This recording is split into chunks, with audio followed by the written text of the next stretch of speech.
The Tush Push, the brotherly shove, the chocolate love factory.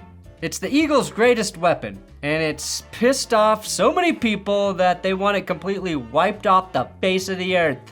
Or maybe that's a bit harsh, but many want it banned from the NFL. It's been an automatic first down for the Eagles, working 17 to 18 times this year. Every first down is 1st and 9. I'm honestly at the point where I'm tired of hearing about it. I love that they're great at it, but it's a glorified quarterback sneak and is as boring an offensive play as a handoff to a fullback that goes nowhere. Broncos. If it gets banned, football as a whole won't be less exciting. But the plays I will reveal today were wildly more entertaining before the NFL nixed them. Now, I do not think the NFL should ban the brotherly butthole push for a pretty simple reason. People can't do it like we can do it. They can't do it like we can do it. And so I'm making my plug right there. Not everyone has the insane man muscle that the Eagles have up front on their line, and not every QB squats 9,000 pounds like Jalen Hurts. The NFL is desperately trying to make an argument about player safety. I guarantee guys are going to start faking injuries. It's going to start off minor injuries at first, but they're already thinking about how can we get this outlawed for next season. And I'm sure the next time someone gets hurt on a tushy-pushy, Kareem Jackson will get suspended for another 2 games. But in light of this controversy, in light of the fact that we might be watching an endangered play, I want to highlight some plays or situational tactics that the NFL has already banned. Plays wiped from existence, meaning we, as football fans, will never, ever again be titillized by these once amazing plays. Banned plays. That's good sports.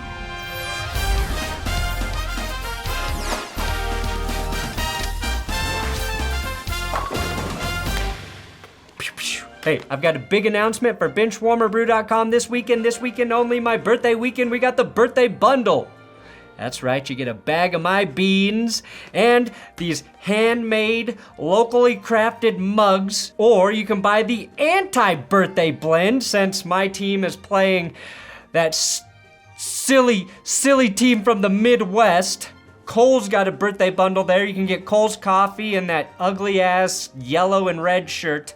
But my birthday bundle, the real birthday bundle, the not anti-birthday bundle, is gonna be cheaper than Cole's. Just a little bit cheaper. And also we dropped some new of the 8-bit shirts on the store as well, BenchwarmerBrew.com. It's a great way to support me on my birthday this weekend. All right, shout out to Frank Michael Smith on Twitter for posting this thread, which gave me the idea to do this video. First play banned, penalty clock drainage. Remember when Deshaun Jackson turned on the Jets on a last-second punt return to beat the Giants in 2010? The decision to even kick that ball was quite stupid. Coach Coughlin was like, make sure you kick this ball out of bounds. He stopped me, wrote it on my hand, looked down right before he kicks it out of bounds. Anyways, that was my intention. Okay. Are you kidding? Deshaun Jackson! Sometimes the return team will stack the line. They'll bring a bunch of guys up to make it look like they're trying to block the kick. The reason you do that is so it rushes the punter to get it off quickly. Hopefully you don't get a good punt. It's kind of what happened. Miss hit the punt slightly. Ball bounced. Deshaun Jackson got it. But John Harbaugh had a better idea when he was in a similar situation in 2016 against the Bengals. With the 7-point lead and stuck with 4th down, punter Sam Koch received the snap and did this. If you're wondering why no one got to Koch before the clock hit 0, it's because just about every Raven was holding on purpose. Games can't end on defensive penalties, but they can on an offensive one. It was legal, and this was a smart play by Baltimore, who actually did something similar in the waning moments of Super Bowl 47 against the 49ers. Of course, the NFL was not a big fan of this strategy, as they believe a punt return is a more exciting play than 11 seconds of holding in a safety. I strongly disagree. When's the last time someone held you for 11 seconds? When's the last time anyone held you that long? Never let those moments slip by. A year later, though, they instituted a new rule ensuring teams wouldn't be able to commit multiple intentional fouls on the same play in order to milk that clock. The official rule states that a team may not commit multiple fouls during the same down in an attempt to manipulate the game clock. The penalty for a violation is 15 yards. The game clock will also be reset to where it had been prior to the previous snap. We saw Bill Belichick also do something similar while blowing out the Jets with false starts after a delay-a-game penalty on a punt. You can't have back-to-back delay-a-game penalties, but Bill knew the clock would run after the false start. So there was a delay-a-game, then a false start, and then the clock continued to run after the false start. Brilliant. The NFL changed that immediately. The only thing more rare than this play is seeing Bill Belichick smile during an NFL game. Now, I actually like this change. While it was a smart move by the Ravens on both occasions, and I don't blame them for exploiting the rules, it's more exciting to see a team actually have to kick the ball in that situation. Or you can do what the Broncos did against the Packers recently and throw an incompletion super high into the air and out of bounds. But there's also a risk there if the ball hits the ground before time runs out. And that, folks, is why you actually practice incompletions. We did a drill today where we were actually trying to throw incompletions. Another banned play, the Deacon Jones head slap. Because anytime you go upside a man's head or a woman, then they have a tendency to blink their eyes. Or a woman. Back in the 60s and 70s, Deacon Jones was racking up sacks before sacks were even a stat. And a big reason he got to the quarterback so many times was that he would absolutely slap the shit out of anyone in his way. I remember watching my grandpa's old VHS tapes from NFL films highlighting these very plays. It's called a head slap. The head slap is a vicious move. The National Football League outlawed it.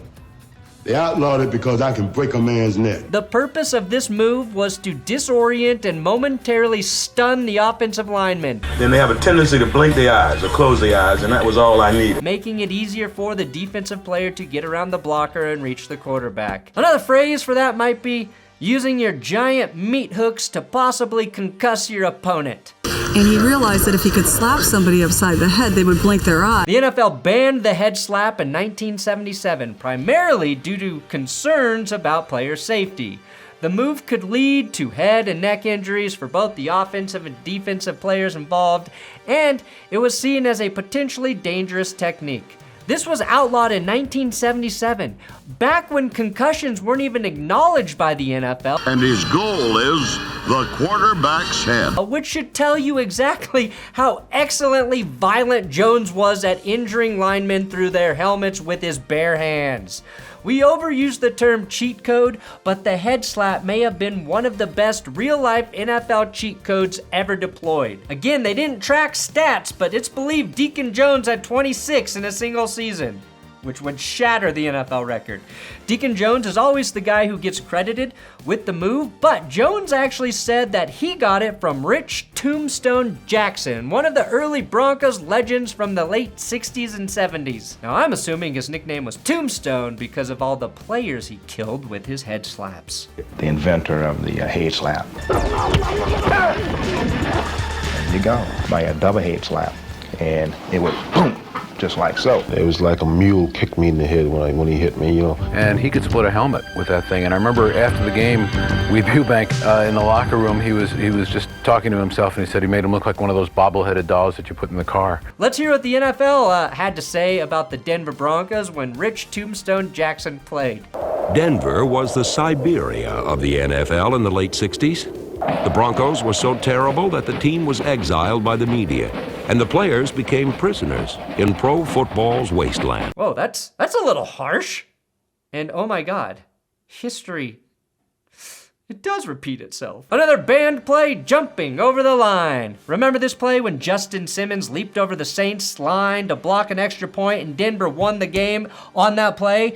That was a legal play. What wasn't legal was when a player made contact with anybody on the kicking team in their attempt to leaping the line. Before 2017, you could get called for leaping, like when a Buccaneer got called for leaping on a missed field goal in the greatest Peyton Manning comeback of all time. But in the 2017 offseason, the NFL got together and took jumping the line out of the rulebook altogether. You can still do what Myles Garrett did and jump the line without touching anyone, but on any normal play, you can't jump the line, and on field goals, if you touch someone, it's a penalty. The league felt that the play was too dangerous and a player could get flipped over and seriously injured while leaping over the line. Yeah, well, it was also one of the coolest plays of all time, NFL, so thanks for ruining that. Gosh, is that spectacular. The snap of the ball. Thanks for eliminating an injury that never actually occurred. The NFL denied concussions for so long, though, and got crucified when everyone found out that they were lying to its players about concussions, that it spent the last decade overcorrecting for its past mistakes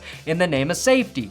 When we think about this play, we think about blocking field goals, but it's hard not to associate it with Troy Polamalu timing the snap, jumping over the center, and sacking the shit out of quarterbacks. Remember that? Yeah, that shit ruled. Sorry, Gen Z, you'll never get to see this in real time. As the NFL struggles to connect with a younger audience, maybe they should consider the fact that they're making the game more lame every single year. Another banned play? Advancing the fumble, A.K.A. the fumble Ruski, Fumbalaya, Fumbalina, Fumbalaki, Fumbalombo, Fumbachikabalas. Like so many controversial calls, this rule originates from a famous Raiders play.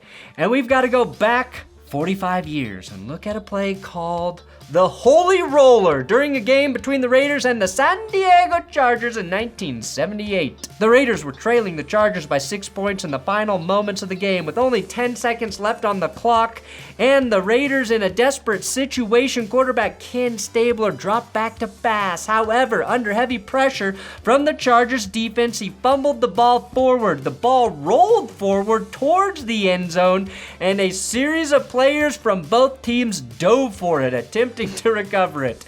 And we all know how stupidly shaped the football is. Raiders tight end Dave Casper fell on the ball in the end zone for a touchdown. The touchdown tied the game, and the ensuing extra point kick secured a dramatic 21-20 victory for the Raiders. The Holy Roller play was highly controversial because the NFL rules at the time stated that an intentional fumble in the final 2 minutes of a half could not be advanced by the offense. The officials did not rule that Stabler intentionally fumbled the ball, and as a result, the touchdown was allowed to stand. You convinced us that you didn't flip that ball underhand? No, I can't convince you of that because I did. The play led to a change in the rules to prevent similar situations in the future, covering all fumbles, whether or not they were deemed intentional. According to the rule book, a fumble may not be recovered and advanced by a player other than the one who fumbled on all fourth down plays, all try for point plays, and all plays in the last 2 minutes of each half. In these instances, if a player other than the one who fumbled recovers, the ball is returned to the spot of the fumble. The rule is similar for the defense. They're not allowed to punch a loose ball towards the opponent's goal line and cause a safety or affect field position. At least they're consistent. Another banned play, blocking a field goal from the end zone. And I am adamantly opposed to this one being banned. If this play was legal, Victor Wembanyama might be on an NFL roster right now. When I was a kid, I wondered why they didn't get the tallest guy on the field to stand in the back of the end zone and swat at long field goal attempts. Well, the Chiefs also thought of that idea, and they used to have 6'9" Morris Stroud stand in front of the goalposts and go Dikembe Mutombo on the football. The rule is actually pretty similar to basketball. It states that goaltending by a defensive player leaping up to deflect a kick as it passes above the crossbar of a goalpost is forbidden, and the referee may award 3 points for a palpably unfair act. Who's to say what's palpably unfair, though? The Broncos drafted 2 tall quarterbacks that didn't pan out in 6'8" Brock Osweiler and 6'7" Paxton Lynch. At least they could have had one of those guys back there to block a kick or two. Earlier this year, a Saints player almost got called for goaltending when he threw a towel in the air trying to block a Packers kick. This would have been so unlikely and so impressive that I think it should have stood had it happened. In fact, I like the idea of using your towels or your gloves, anything a person has on their body, to be thrown at kicks to block field goals. And those are the exciting plays the NFL's already banned, and let's just hope they don't do any more. Thanks for watching That's Good Sports. Please subscribe here on YouTube. I appreciate all of you, new subscribers, old subscribers, everybody who's been rocking with this channel. We are very close to hitting 500K.